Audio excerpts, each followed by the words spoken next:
3 апрел дар шаҳри Самарқанд дар ҳошияи ҳамоиши Осиёи Марказӣ ва Иттиҳоди Аврупо президенти Ҷумҳурии Тоҷикистон пешвои миллат муҳтарам Эмомалӣ Раҳмон бо президенти Шӯрои Иттиҳоди Аврупо Антонио Кошта мулоқот намуданд. Дар вохӯри масоили ҳамкории Тоҷикистон ва Иттиҳоди Аврупо баррасӣ гардид. Президенти кишвар муҳтарам Эмомалӣ Раҳмон таъкид доштанд ки мо Иттиҳоди Аврупоро аз ҷумлаи шарикони муҳими худ дар арсаи байналмилалӣ медонем.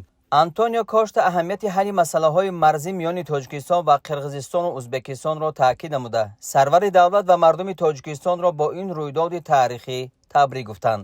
Ҷонибҳо оид ба аҳамияти созишномаи тавсияёфтаи шарикию ҳамкории Тоҷикистон ва Иттиҳоди Аврупо ки мувофиқатсозиаш ба марҳилаи ниҳоӣ расидааст, табодули афкор намуданд.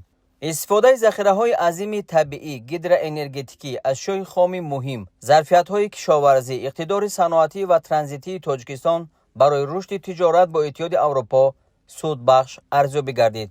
ҳамкории дуҷониб дар раванди ислоҳот, рушди соҳаи энергетика, таҷдид ва сохтмони иншооти гидроэнергетикӣ намунаи шарикии босубот номида шуд. гуфта шуд ки Тоҷикистон ба ҷалби сармоя ва технологияҳои аврупоӣ дар татбиқи лоиҳаҳои соҳаи энергетика аз ҷумла бунёди нерӯгоҳи оби Роғун ва таҷдиди нерӯгоҳи Норак манфиатдор аст. таъкид шуд ки Тоҷикистон дар ҷодаи пешбурди сиёсати иқтисоди сабз бо Иттиҳоди Аврупо ҳамназар аст. дар ин зимн стратегияи рушди иқтисоди сабзи Тоҷикистон ва масъалаи тавлид ва содироти энергияи сабз муҳокима гардид. оид ба рушду густариши ҳамкорӣ дар соҳаҳои тандурустӣ, ҳифзи иҷтимоӣ, маориф, тавсияи барномаҳои бурсиявӣ ва дастгирии минбаъдаи таҳсилоти касбӣ табодули афкор сурат гирифт. зарурати идомаи ҳамкории Тоҷикистон ва Иттиҳоди Аврупо дар чаҳорчӯби барномаҳои Бомка ва Кадап таъкид гардид. ҳамчунин оид ба афзоиши офатҳои муҳити зистӣ ва паёмадҳои фалокатбори тағйирёбии иқлим дар ҷаҳон